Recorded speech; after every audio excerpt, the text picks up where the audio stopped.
All right. Last kind of article piece. This is more macro economy. This is very macro. There's not as many financial reports coming out today or these days because we've got this government shutdown. So we were supposed to have CPI. It was I think it was last Wednesday. Now it's going to come out on this Friday. Mm-hmm. Maybe we'll talk about it next week. We'll see. But I want to talk about gold. Now, gold and silver had a rough day today on October 21st. I think they're down like 5%, but that's not really what's important. The big thing is how much gold has gone up in the Mm-hmm. last year. I mean, look, 5 years.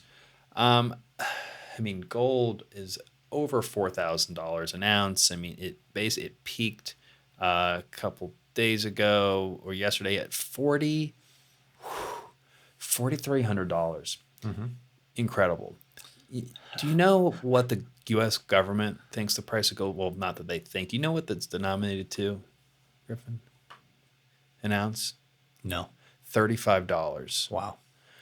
I got married this past June, Spencer, as you know, and Yeah. we bought my wife and I bought gold wedding rings, Smart. and we were buying it at peak of market. It was right about $3,500, Okay. Yeah. and Well. I was taken aback Yeah. by that number when Yeah. I was talking about it with our wonderful jeweler, and looking at this today, it's unfathomable how quickly. I mean, we bought the rings in maybe Yeah. May.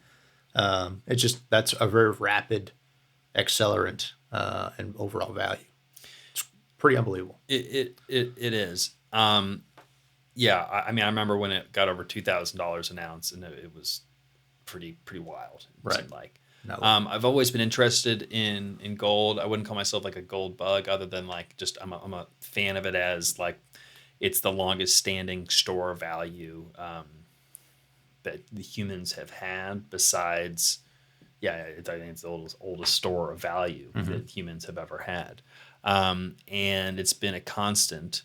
And it used to be what we based a lot of currencies on. It's like actually it's real money, and what I like about gold, it's a physical thing, and it's the same reason why along with other people, like real estate is because it's a real physical, tangible thing. Now, real estate has even more utility than gold does.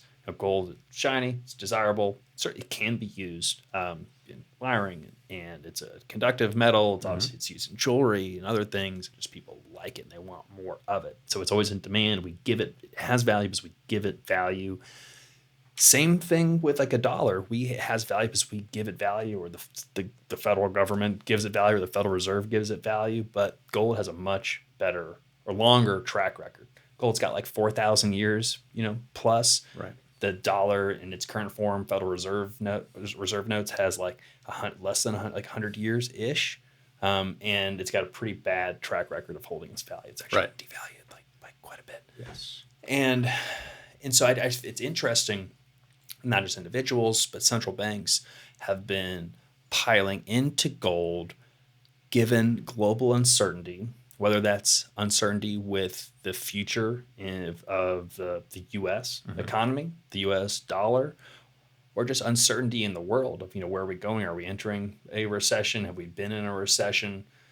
We've talked about uncertainty so many times on this podcast. I think probably every time you've been on the last month or so, we've talked about uncertainty, whether it's consumer sentiment or similar, how it's driven down rental rates, how it's just led to a lack of mobility. People don't want to make decisions about moving to apartments because I don't know what the financial future is going to hold, and that uncertainty has driven people to buy gold and central banks. And I'm just wondering if that's for the same reasons why there still has been a bid for, other than the long-term fundamentals, why there still has been a bid for multifamily. And the cap rates have stayed relatively low given where interest rates are. There's still transactions taking place, because I think there's similar characteristics of being a real tangible asset. But multifamily actually has utility and cash flow because it's serving a true purpose in the economy, and it's an asset that actually has cash flow, which gold does not. Curious, are you a gold bug, Griffin? What are your thoughts? You got gold. You got some gold wedding rings. This is the only bit of gold that I own personally. Oh man. My wife has a couple other things, just a few, not a lot.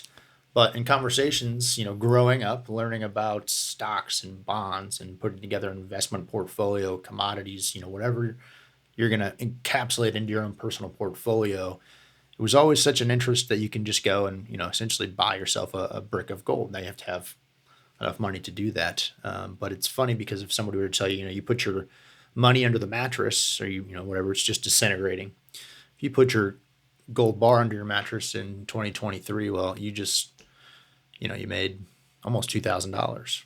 Yeah. Whereas if you took that $2,000 and put it under your mattress, it essentially is probably, a certain percentage of that original amount, just because it has been devalued. But I'm not ever really personally sought out the investment into gold, but after watching, You got a little FOMO. I would say just sophisticated minds. I think central banks have FOMO right now. Right.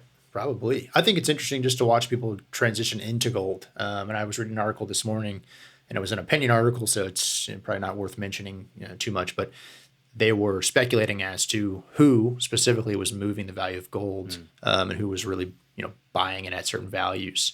A lot of it were large institutions that were maybe looking to transfer some of their position into maybe or out of equities because they've done so well and put them into gold. Yeah. But it was all of these hypothetical scenarios of what's really driving the value of gold up rather than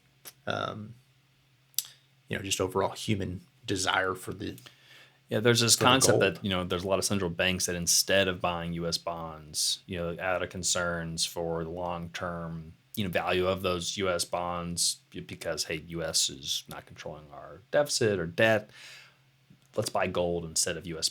As U.S. Treasuries still are, but maybe more so in the past, safe haven. Where else can we go?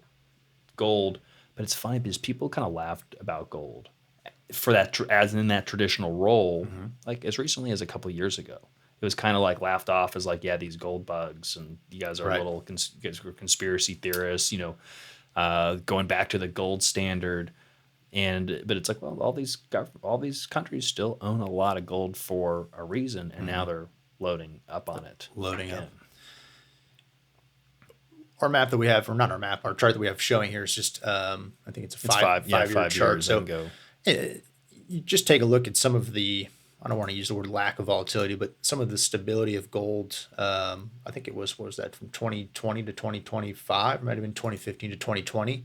It's relatively flat there at the beginning of this chart. And it's just kind of interesting to see that it can hold its value for that long a period of time. And then within the last, let's just call it 10 months, how up and to the right it has gone. Yeah, this would appear like a little bit of a correction is fairly coming. due. Yeah. This is all time. I wish this is obviously is not all time, because we could have to Right. go back to the beginning of Right. civilization. We're just about to, but right after civilization was started around a pint of beer and growing some malted barley. It's fascinating. I always also love the story that now maybe crazy Robert Kiyosaki writes about in some of his books about he learned about, who knows if the story is true or not, but he was getting into gold. He wanted to buy gold, and he was a helicopter pilot in Vietnam. I don't know if any of this story is true, by the way. Let's assume it is. But he's a helicopter pilot in Vietnam, and he's like, well, I'm going to go buy some gold because there are these gold mines in Vietnam. And he's like, well, I'll go and get a deal.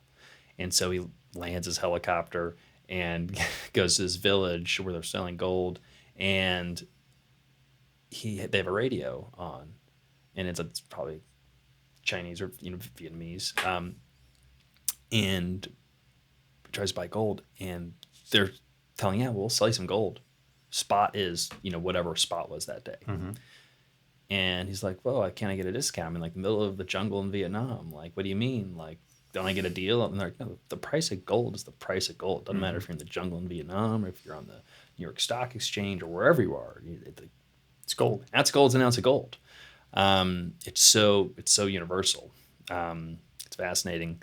One story I have about gold is so my parents had a business, and they had some of their like just core executive team, and we'd get together for a like Christmas party, and as a tradition, my my parents would give each executive a gold coin, 1 ounce gold coin. Awesome. At the time, it was a couple $100. Yeah. Now? The folks that had been, yeah, exactly. The folks that had been there for like 10 years or so, they would be like, we've got like a decent amount of gold coins now. This is great. I think about all those folks now. Yeah. So that was like hundreds of dollars back then, which again, we think of it as cheap, but the value of the gold didn't change. It was still just as valuable. It's just the value of the now it costs thousands of dollars to buy the same amount of gold. And I see this, and that's where I see it similar to as apartments. As apartments can be a store of value as well because they have utility. People are going to need a place to live. Always are going to need shelter over their head. And the value of the dollars, is it the price of the apartments that are increasing, or is it the value of the apartments are staying relatively constant, but it's the value of the dollar is declining? And I think it's a different way to look at investing in real assets as more of a bet against the dollar in addition to or instead of an investment into the underlying asset, into multifamily. It's an interesting lens. I don't know if I've thought about it like that previously. It's one of the reasons why I started really liking real estate and multifamily as kind of that macro bet against the U.S. dollar, or kind of shorting the U.S. dollar over the long term. Yeah, that's very cool.